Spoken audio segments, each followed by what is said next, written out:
Et ce matin encore, vous m'avez surpris, les jeunes, quand j'ai vu l'élément que vous avez produit sur Makan Moussa.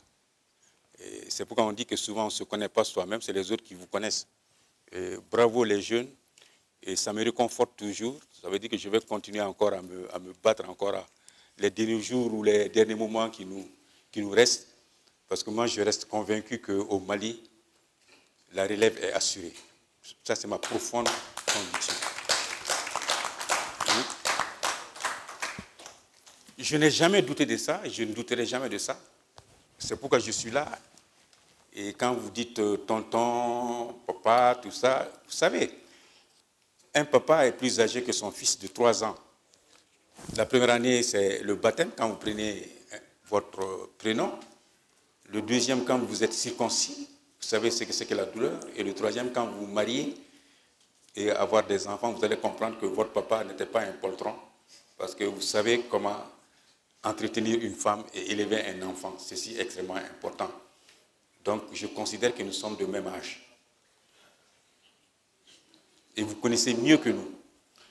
Bon, quand on veut attaquer la problématique, je pense, de la Constitution, surtout de la révision constitutionnelle, il faut, je pense, partir d'abord de la démocratie, qu'on sache ce qu'on entend par démocratie. Abraham Lincoln disait que la démocratie, c'est le pouvoir du peuple, par le peuple et pour le peuple. Mais moi, je dis que la démocratie, c'est plutôt le pouvoir des citoyens, par les citoyens et pour le peuple. Pour la simple raison, vous pouvez être citoyen d'un pays, mais pour que vous ayez la possibilité, la capacité de pouvoir désigner ceux qui doivent être vos dirigeants, vous leur donnez un mandat, il faut que vous ayez 18 ans. Au Mali, pour que vous puissiez voter, aller voter, il faudrait que vous ayez 18 ans. C'est extrêmement important. Mais si vous avez 18 ans et que vous n'avez pas votre carte NINA, et que vous n'avez pas votre carte d'identité, et que vous n'avez pas votre acte de naissance, mais vous aurez 18 ans, mais vous ne pourrez pas voter. Et c'est là où il faut faire la différence entre la citoyenneté et le civisme. Les gens parlent de citoyenneté. La citoyenneté est certes importante, mais c'est le civisme qui est beaucoup plus important. C'est-à-dire que vous avez des droits et des devoirs, mais on ne parle que des droits, mais mon devoir, c'est d'aller chercher mon acte de naissance. Mon devoir, c'est quand j'ai un enfant, d'aller chercher son acte de naissance. Mon droit est quand j'ai l'âge d'avoir ma carte d'identité nationale, d'aller chercher ma carte nationale d'identité. Parce qu'on confond également, on dit carte d'identité. Non, c'est la carte nationale d'identité. Parce que l'identité est dans la nation. Et quand vous avez ça, vous devez aller chercher votre carte NINA pour au moins prétendre voter. Ceci est extrêmement important. Moi, je suis malien, lui, il est béninois, lui, il est ivoirien, on est tous des opérateurs économiques, on est donc citoyens maliens, citoyens béninois, citoyens ivoiriens. Je refuse de payer mes impôts en disant je suis malien. Donc, il y a la citoyenneté, mais il n'y a pas le civisme. Eux qui sont des citoyens d'autres pays payent leurs impôts. Ça, c'est le civisme. Donc, il faudrait toujours maintenant, quand vous conjuguez la citoyenneté, il faut la conjuguer avec le civisme. C'est extrêmement important. Et c'est pour des raisons civiques que nous sommes ici devant vous. Quand on dit démocratie, pouvoir du peuple par le peuple, moi j'ai dit pouvoir des citoyens par les citoyens, ça veut dire que la démocratie est née en Grèce antique, à Athènes. Pour la première fois, on a parlé de démocratie. Mais dans cette démocratie, il y avait plus d'esclaves que d'hommes libres. Ça veut dire que la démocratie ne veut pas dire ipso facto, automatiquement, que j'ai la liberté, j'ai ceci, j'ai cela. Non. Pour avoir la liberté, etc., il y a la gouvernance et la bonne gouvernance. C'est pourquoi on dit le XVIIIe siècle, c'est le siècle des Lumières, les mouvements philosophiques qui ont permis qu'il y ait les grandes révolutions dans le monde. On vous parlera du XIXe siècle comme le siècle du machinisme industriel. On vous parlera du XXe siècle comme le siècle, n'est-ce pas, comme le siècle des droits de l'homme. Ce n'est qu'au XXe siècle qu'on a commencé à parler du droit de l'homme, des droits humains. La Déclaration universelle des droits de l'homme, c'est bien au XXe siècle, après les 2 guerres mondiales. Quand il y a eu la première guerre mondiale, 14-18, on a créé la Société des Nations en 1919, qui n'a pas pu assurer, n'est-ce pas, la sécurité. Il y a eu Deuxième Guerre mondiale, 39-45. Après cette guerre mondiale, on a créé l'ONU, l'Organisation des Nations Unies. Mais depuis cette date, jusqu'à ce jour précis, il n'y a plus de guerre mondiale. Mais quand on est rentré au XXIe siècle, mais les choses ont changé. Les choses ont changé pourquoi? Au XXe siècle, les guerres, c'était entre qui et qui? C'était entre des États. Vous prenez la guerre entre le Mali et le Burkina. C'était au XXe siècle. Mais aujourd'hui, est-ce que le Mali est en guerre contre le Burkina, le Niger, l'Algérie ou un autre pays? Non. Toutes les guerres, tous les conflits qui sont aujourd'hui dans le monde, c'est des conflits qui sont internes au pays. C'est au sein des pays, à l'intérieur de tous les pays. La France, qui est devenue la normalité en France, c'est l'état d'urgence. La France, au moment où je vous parle, est en état d'urgence. Est-ce qu'ils n'ont pas tenu leurs élections? L'élection présidentielle. Est-ce qu'ils n'ont pas, ils sont pas en train, demain, ils ne vont pas faire une autre élection? Vous comprenez? Donc, les réalités du XXe siècle sont différentes des réalités du XXe siècle.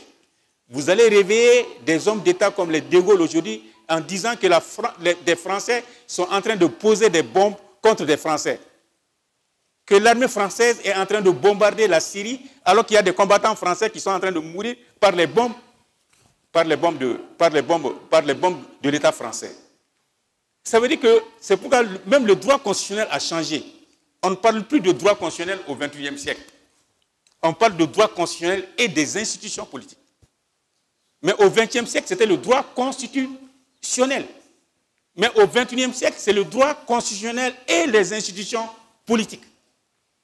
Ça veut dire quoi? Que nous devons tenir compte dans toutes nos analyses aujourd'hui de la réalité du monde, dans sa globalité et dans sa spécificité, c'est-à-dire chaque pays doit l'appliquer à sa spécificité. Ceci est extrêmement important. C'est pourquoi, pour me résumer, j'ai dit que la démocratie, c'est les citoyens égaux en droits et devoirs et le pays comme bien commun.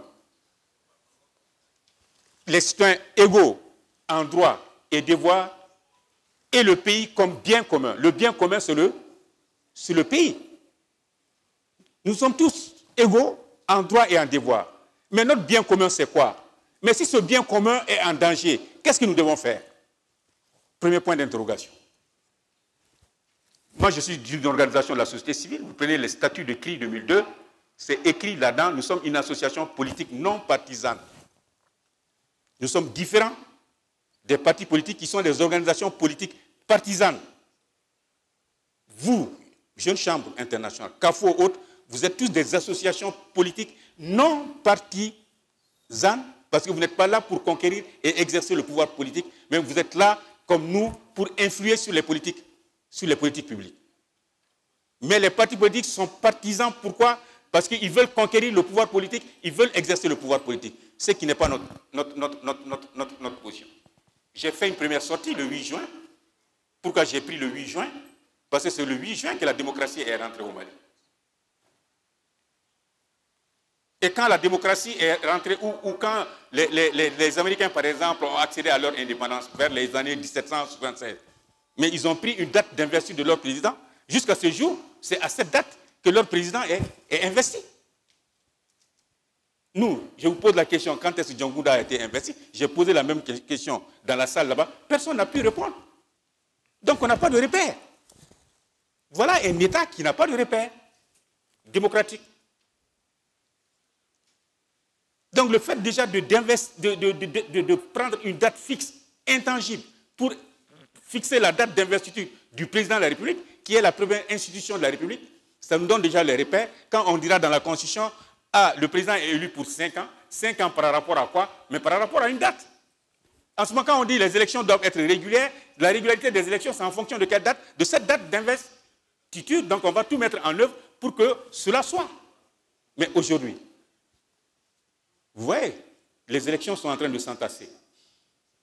On n'a pas fini avec les élections communales. On est en révision constitutionnelle, on est en train de s'entre-déchirer entre nous. Oui, non. Mais moi, je dis, je n'ai pas de position. Je peux dire non, mais. Je peux dire non, ce n'est pas la période, ce n'est pas ceci, ce n'est pas de là. Mais je vais dire, mais, parce qu'on doit créer une cour des comptes. Créer une cour des comptes, c'est quoi? C'est la juridiction supérieure des services de contrôle des finances publiques de l'État. La date fixée pour le Mali, c'était décembre 2010. Moi, j'ai été nommé ministre des Relations avec les institutions en 2011. J'ai fait la campagne sur l'étendue du Mali en 2011 pour qu'on crée la Cour des comptes, parce que c'était une directive de l'UEMOA et tous les pays avaient créé leur Cour des comptes, sauf le Mali et le Bénin. Sauf le Mali et le Bénin. Vous voyez là où ça nous a amené? On a un bureau du vérificateur. Le vérificateur en chef pense que lui, il n'est pas contrôlable. Et maintenant, il se trouve pratiquement devant la section des cours des comptes, parce que c'est la Cour des comptes qui doit contrôler toutes les structures de vérification, de contrôle dans un pays. Donc même si je dis aujourd'hui non à la Constitution, mais je vais dire mais, par exemple, on crée la Cour des comptes. Je vais dire mais, je vois l'implication des autorités traditionnelles et coutumières. Ça fait 20 ans que CRI 2002 travaille pour ça. Mais maintenant, une loi organique doit être prévue pour qu'on sache qui est chef traditionnel, qui est autorité traditionnelle, qui est autorité religieuse, qui doit dedans. Ça, c'est un autre combat. Ça, c'est un combat que nous allons mener après cette étape. Parce qu'il ne faut pas mélanger les genres. C'est le cadre général. Une constitution n'est qu'un cadre général. Mais pour mettre les choses en place, mais c'est là-bas, c'est en ce moment que le combat réel va commencer. Si vous dites autorité traditionnelle aujourd'hui au Mali, les seules autorités traditionnelles qui sont encadrées au Mali, ce sont les chefs de village, de fractions et de quartiers.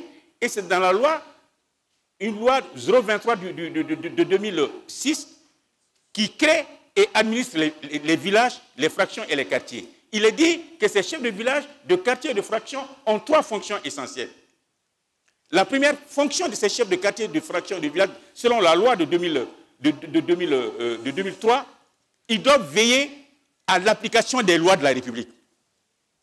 Même cette constitution dont on parle, ce sont les chefs de village, de fractions et de quartier, selon la loi, qui doivent veiller à leur compréhension et à leur application. Deuxième fonction, ils doivent contribuer à la mobilisation des ressources internes au niveau des collectivités territoriales, pour qu'on paye les impôts, les taxes au niveau des collectivités territoriales. Aucune collectivité territoriale du Mali, en tout cas dans les villes, n'arrive à mobiliser 5% des TDRL, des taxes de développement régional et local. Les collectivités sont financées à près de 95% par les fonds extérieurs. Nous-mêmes, nous ne faisons rien pour mobiliser. Vous prenez le Niger, les impôts ne vont pas réclamer. Ce sont les chefs traditionnels qui récupèrent tous les impôts pour aller verser ça à l'État.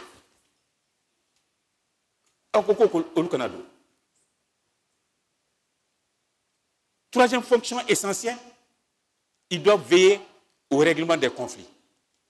Au règlement des conflits dans les villages, dans les fractions, dans les quartiers, et entre les villages, les fractions et les quartiers. C'est la loi qui le dit. Et si vous visitez la loi d'orientation agricole, on a créé les COFO, les commissions foncières, pour régler les problèmes de terre.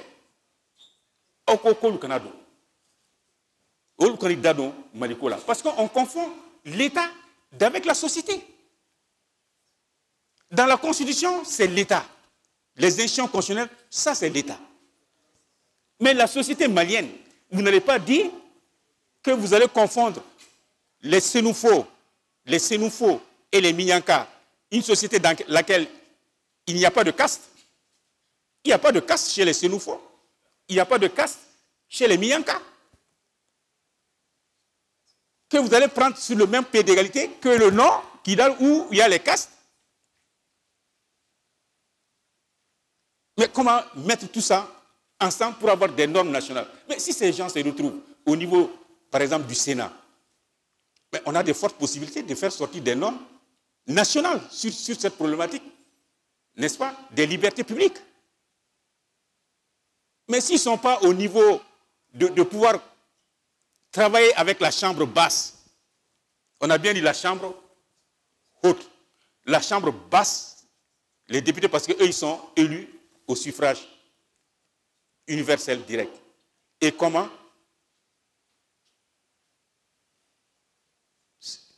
À travers 55 circonscriptions électorales. 55 circonscriptions électorales. Les 49 7 et les 6 communes du district de Bamako. Les 147 députés sont élus comme ça. Et le président de la République, il est élu à travers une seule circonscription électorale. C'est tout le Mali qui constitue une seule circonscription électorale pour élire un Malien ou une Malienne comme président de la République. Donc, il tire sa légalité et son légitimité du suffrage universel direct. Et vous prenez toutes les institutions, l'institution président de la République, c'est elle seule qui comporte un seul homme, un seul Malien, devient l'institution République du Mali. Toutes les autres institutions, il y a plusieurs. Je viens de vous parler, le gouvernement 32 ou 33. Les députés, c'est 147. Vous comprenez? Le Haut Conseil de collectivités, c'est 75 ou quelque chose comme ça, 8 par région, plus les 3 du Conseil, etc. Parce que nous avons opté pour la Constitution française de 1958. Voilà le grave problème.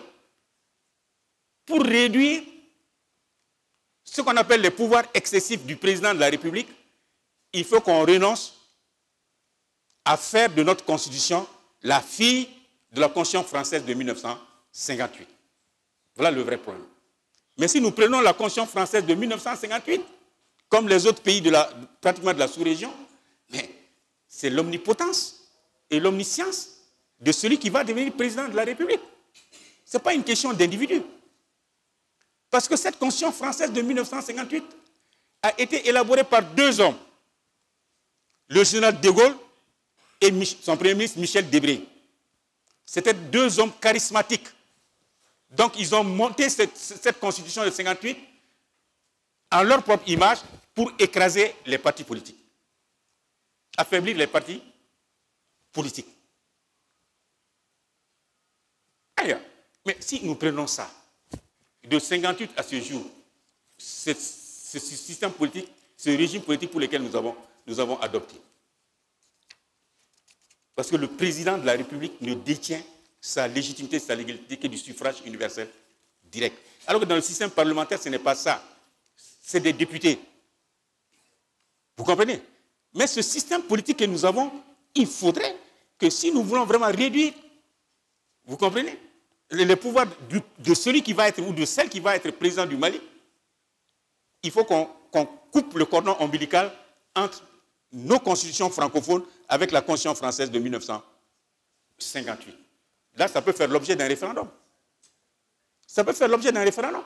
On peut bien dire, c'est pour que vous compreniez également ce que c'est qu'un référendum. Parce qu'un référendum est une élection, mais une élection différente des autres élections. C'est par un oui ou un non. Mais sur une question importante de la nation. On dit l'âge de vote, c'est 18 ans. Les jeunes veulent que ça descende à 16 ans. On fait un référendum, oui ou non. Là, tu peux dire oui ou non. Ça, c'est ce qu'on appelle le référendum législatif. Mais l'autre type de référendum qu'on appelle le référendum constituant, comme la révision constitutionnelle en cours au Mali, mais dans la Constitution, il y a plusieurs questions importantes. Aucun de nous ne se retrouvera totalement, entièrement dans tout ça. Mais comment faire pour ça? Il faut qu'on retrouve le dialogue. Donc, pour faire la synthèse, comme tu m'as dit que je vais intervenir, tu m'as fait faire la synthèse. Les notes que j'ai prises, j'ai dit non, mais, je dis aussi oui, oui, mais. La position de chacun de nous doit être non, mais, oui, mais. Parce que le référendum, ça doit être exclusivement sur une seule question importante. Quand c'est le référendum, c'est ce qu'on appelle le référendum législatif. Mais quand c'est le référendum constituant qui concerne la Constitution, il y a plusieurs questions importantes dans la Constitution. Personne ne se retrouvera totalement, entièrement dans la Constitution. Même si vous demandez aujourd'hui au président de la République, il va vous dire Moi, je ne me retrouve pas dans cette partie de la Constitution, mais il est obligé de l'accepter. Vous demandez au bûcheron du quartier, il va dire, ah, moi, je ne me retrouve pas, je me trouve ici, mais je ne me retrouve pas dans cette peur. Donc, oui, mais non, mais ça veut dire quoi? Il faut que nous, Maliens, qu'on dialogue. Moi, je pense que cette question ne doit même pas aller au niveau du gouvernement de l'État. Que les partis de l'opposition et les partis de la majorité présidentielle se retrouvent pour qu'on dépasse cette étape. Aucun de nous ne trouvera entièrement ce que nous recherchons dans la Constitution. Je viens de rentrer d'une mission du Rwanda, où j'ai passé 10 jours. Voilà ce que le leadership politique Kagame a fait un triple choix pour le Rwanda. Je vous les cite. Nous, Rwandais, nous avons fait le choix d'être réunis. Nous avons fait le choix d'être réunis. Il faut que face à cette révision constitutionnelle en cours, que nous, Maliens, nous fassions le choix d'être réunis. Ce n'est pas par un non ou par un oui, je ne recule pas, qu'on va se réunir. Donc, faisons le choix d'être réunis. Quand dans ma première sortie, j'ai parlé de mettre en place une plateforme des citoyens pour la veille, les gens ils mettent docteur, veille, veille. Mais quand le lait est sur le feu, tu veilles ou bien tu fais quoi? Mais le Mali aujourd'hui sur le... Il faut veiller ou bien il faut prendre une position rigide? Non, bon, il y a un diable. Donc, mettons en place une plateforme de veille en disant que le Mali est sur le feu pour que ça ne brûle. Deuxième choix, Paul Kagame, il dit nous avons fait le choix d'être redevables vis-à-vis de nous-mêmes, de moi-même. Être redevable vis-à-vis de soi. Ça veut dire que nous sommes tous redevables vis-à-vis de nous-mêmes. Si jamais nous laissons notre pays brûler par l'opposition ou par la majorité ou par société civile, je ne sais quoi, nous devons nous interroger nous-mêmes. Et le troisième choix qu'il a dit, nous avons fait le choix de voir loin. De voir loin. Fangabo Djeniganyimi kono. Djeniganyimi. Fangabo kono. Et donc, c'est sur ce triptyque que je vais terminer. Soyons réunis, soyons redevables vis-à-vis de nous-mêmes. Voyons loin. Merci.